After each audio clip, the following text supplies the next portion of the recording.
Are you ready to create healthy lifestyle habits for weight loss? Are you? Are you at all? Because the diet thing sucks. It really, really does. And when we live on a diet, it's like a spiral that takes us out of control. I want to talk with you about this today. And we're going to kind of deep dive into how you can create a lifestyle over living another diet. So in my last videos, I've talked about healthy habits to adopt, and then printable health trackers, and then also habit tracking for weight loss. These are all part of this, but how do you build your lifestyle? The one that works for you, the one that feels good and becomes natural and is part of who you are. Well, first of all, you ditch the word diet. Get rid of it. It's not your friend. Come here, come closer. Diet isn't your friend, I promise. But how do you do that? I know. Okay, so going on 9 years ago, at 42, I started this whole concept of changing my lifestyle. It was my third attempt at losing over 100 pounds, and I'd never been able to keep it off. Put on my first diet at 9, just really, really not a good relationship with food or a healthy lifestyle at all in any way, shape, or form. And I finally figured it out. I did. I figured it out. You got to stop trying to change everything. You change one little thing and you get it so that it becomes part of who you are. And then you change another little thing and you do it until it becomes part of who you are. And you just keep doing that. But what little things do you do?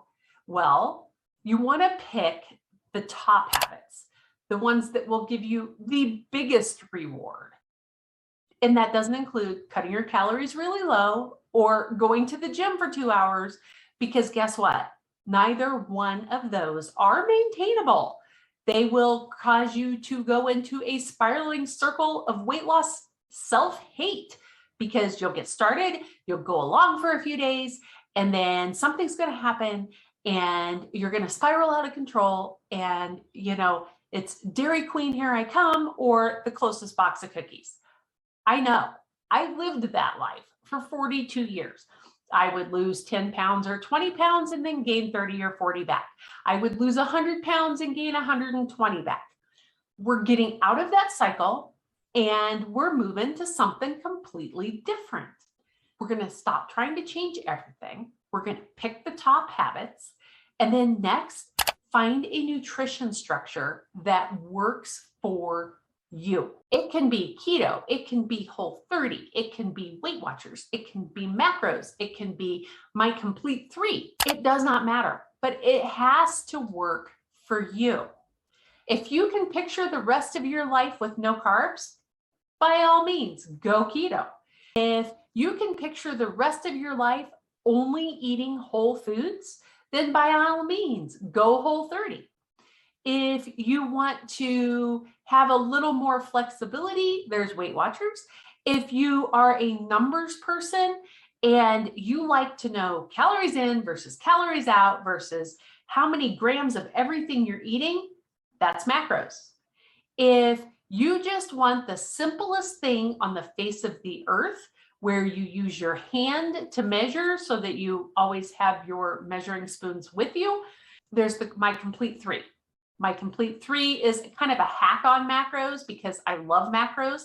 I've done macros for years, but there is such a thing as making sure that you're getting the protein, you're getting the healthy fats that you need, and you're getting carbs, because your body needs all of them. The proteins build the cells in the body. If you're not getting enough of that, there could be problems. We have a lot of cells to regenerate.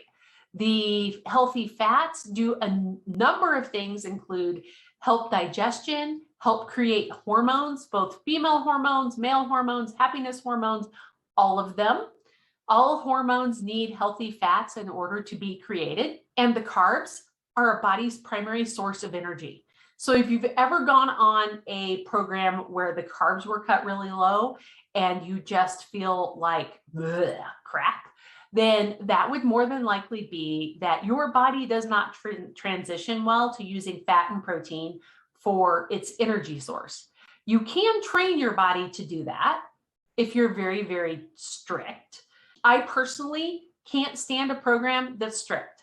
I don't like rules. I like numbers. Macros work for me.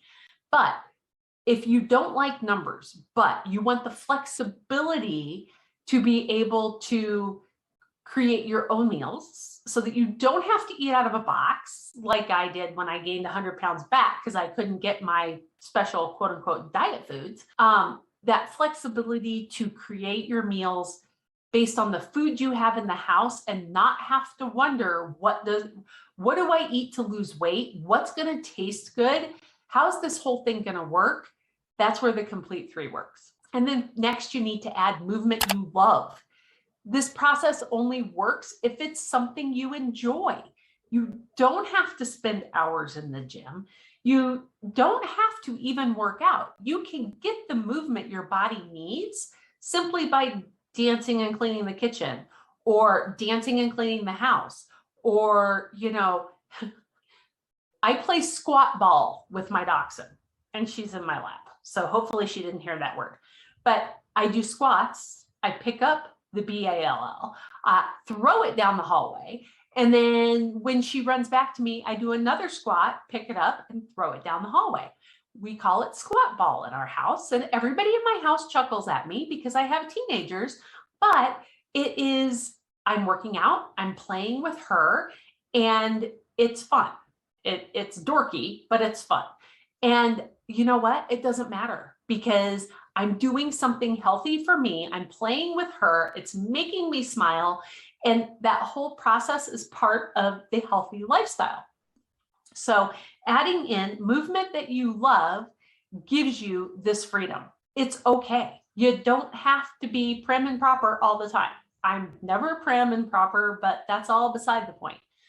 And then, you know what? The next thing that is so important that most women do not do, and that's take time out for you. It is okay to take time out and do things you love. It makes you a happier, healthier person. And I have a whole soapbox on that. I grew up in a house where, I'm not going to go down the whole soapbox journey, but I grew up in a house where my mother's only job was to take care of us. She was not a very happy person. Her whole world revolved around us. She had nothing of her own except for reading her romance novels. And she very unhappy. I swore I would never be that unhappy and that I would figure it out. Now, I went through a period of time where I also lived in that. I thought I had to give everything to everybody else around me and not keep anything for myself, which in reality made everybody around me miserable because if I was giving everything to them, I expected them to be around and not have lives of their own. And it was a very vicious, miserable circle. And I'm very blessed to have a husband that loves me as much as he does and put up with that for so many years. After 30 years, he's gotten 8 years of freedom of the 30 where I'm like, honey, go play golf with your friends.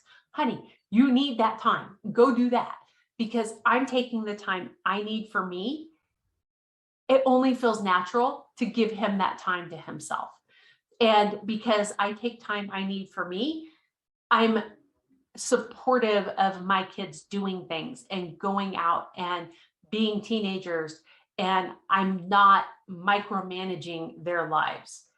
I've managed to produce one productive member of society, 26 kids of his own. I still have 2 teenagers at home, hoping to do the same thing with them.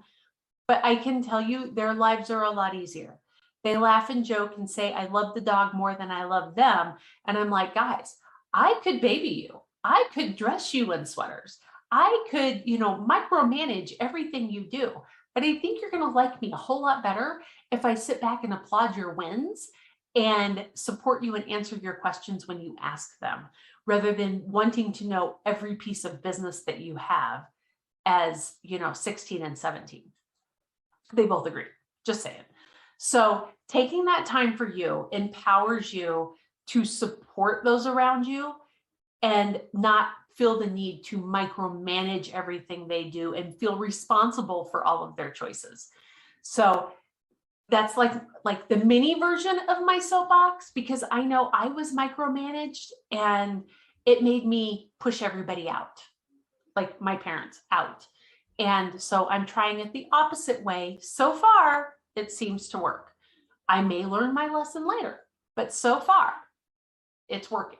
With all of that said, to create a lifestyle over another diet, don't change everything. Pick the top habits that are going to give you the biggest reward, which you're going to see in the Habits to Adopt video. Track those habits, which you'll find in the Printable Trackers video, and then find a nutrition structure that works for you. Add movement you love and take time out for you. I hope you found something in this video that allows you to take it away and run with it and build your simply healthy lifestyle. And if you liked what you saw here today, go watch the Healthy Lifestyle Habits to Adopt video or the Printable Health Trackers video. Either one of those will give you that next piece. Make sure you subscribe down below, and I'm going to send you off with love and hugs and the reminder that you can do anything for 5 minutes.